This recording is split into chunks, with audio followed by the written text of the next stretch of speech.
ಎಲ್ಲ ನನ್ನ ವೀಕ್ಷಕರಿಗೂ ತುಳಸಿ ಹಬ್ಬದ ಉತ್ಥಾನ ದ್ವಾದಶಿಯ ಶುಭಾಶಯಗಳು. ನಾವು ದಿನನಿತ್ಯದ ಜೀವನದಲ್ಲಿ ಹಿಂದೂ ಸಂಸ್ಕೃತಿಯ ಪ್ರಕಾರ ತುಳಸಿ ಗಿಡಕ್ಕೆ ಬಹಳ ಪ್ರಾಧಾನ್ಯ ಕೊಡ್ತೀವಿ ಅಲ್ವಾ. ಅಂಥದ್ರಲ್ಲಿ ಉತ್ಥಾನ ದ್ವಾದಶಿಯ ದಿನ ತುಳಸಿ ಹಬ್ಬ ಮಾಡೋದು ಏನಕ್ಕೆ ಅಂತ ನಿಮಗೆ ತಿಳ್ಕೊಳ್ಳೋ ಆಸಕ್ತಿ ಇದ್ದರೆ ದಯವಿಟ್ಟು ನನ್ನ ಈ ವಿಡಿಯೋನ ನೋಡಿ. ಈ ದಿನ ತುಳಸಿ ಹಬ್ಬ ಆದ್ದರಿಂದ ನಾನು ಇದನ್ನು ಹೇಳಲಿಕ್ಕೆ ಪ್ರಯತ್ನ ಪಡ್ತಾ ಇದ್ದೇನೆ. ಈ ತುಳಸಿ ಹಬ್ಬನ ತುಳಸಿ ವಿವಾಹ ಅಂತ ಕೂಡ ಕರಿಬೋದು. ತುಳಸಿ ಗಿಡ ವೃಂದಾದೇವಿಯ ಅವತಾರ ಮತ್ತು ಭಗವಾನ್ ವಿಷ್ಣುವಿನ ಸಾಲಿಗ್ರಾಮದ ರೂಪದಲ್ಲಿ ಇದ್ದಾಗ ಅವರಿಬ್ಬರಿಗೂ ವಿವಾಹ ನಡೆಯುತ್ತೆ. ಆ ವಿವಾಹವನ್ನು ಈ ತುಳಸಿ ಹಬ್ಬ ಸಂಕೇತಿಸುತ್ತೆ. ಇದಕ್ಕೆ ಒಂದು ಪೌರಾಣಿಕ ಹಿನ್ನೆಲೆನೇ ಇದೆ ಸ್ನೇಹಿತರೆ.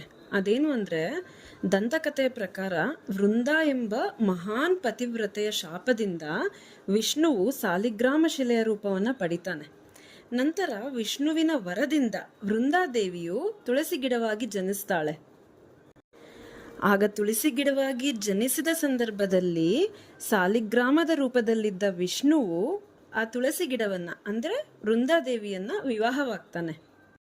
ಆದ್ದರಿಂದ ಈ ಹಬ್ಬದ ದಿನ ಯಾವ ರೀತಿ ಆಚರಣೆ ಮಾಡ್ತೀವಿ ಅಂದರೆ, ತುಳಸಿ ಗಿಡವನ್ನು ವಧುವಿನಂತೆ ಮತ್ತು ಸಾಲಿಗ್ರಾಮ ಕಲ್ಲನ್ನು ಅಥವಾ ಕೆಲವು ಕಡೆ ವಿಷ್ಣುವಿನ ಪ್ರತೀಕವಾಗಿ ನಲ್ಲಿಕಾಯಿಯ ಗಿಡವನ್ನು ಸಹ ಅಲಂಕಾರ ಮಾಡ್ತಾರೆ ಅಲ್ವಾ.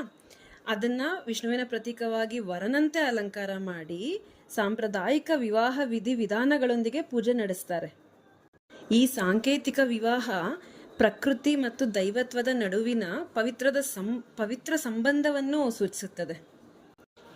ಈ ತುಳಸಿ ಪೂಜೆಯನ್ನು ನಮ್ಮ ದಿನನಿತ್ಯದ ಜೀವನದಲ್ಲಿ ಮಾಡೋದ್ರಿಂದ ಮನೆಯಲ್ಲಿ ಸುಖ, ಸಮೃದ್ಧಿ, ಸಂತೋಷ ಮತ್ತು ಸಕಾರಾತ್ಮಕ ಶಕ್ತಿ ನೆಲೆಸುತ್ತದೆ ಅಂತ ತುಂಬ ಜನ ಬಲವಾಗಿ ನಂಬಿಕೆ ಇಟ್ಕೊಂಡಿದ್ದಾರೆ. ಅಷ್ಟೇ ಅಲ್ಲದೆ ಆರೋಗ್ಯ ಮತ್ತು ವೈಜ್ಞಾನಿಕ ಪ್ರಕಾರವಾಗಿ ಕೂಡ ತುಳಸಿ ಎಲೆಗಳು ತುಂಬ ಮಹತ್ವ ಹೊಂದಿದೆ. ಅದು ಹೇಗೆ ಅಂದರೆ, ಈ ತುಳಸಿ ಎಲೆಗಳನ್ನ ಬಹಳ ಔಷಧಿಗಳ ರೂಪದಲ್ಲಿ ಸಹ ಬಳಸ್ತಾರೆ ಅಲ್ವಾ.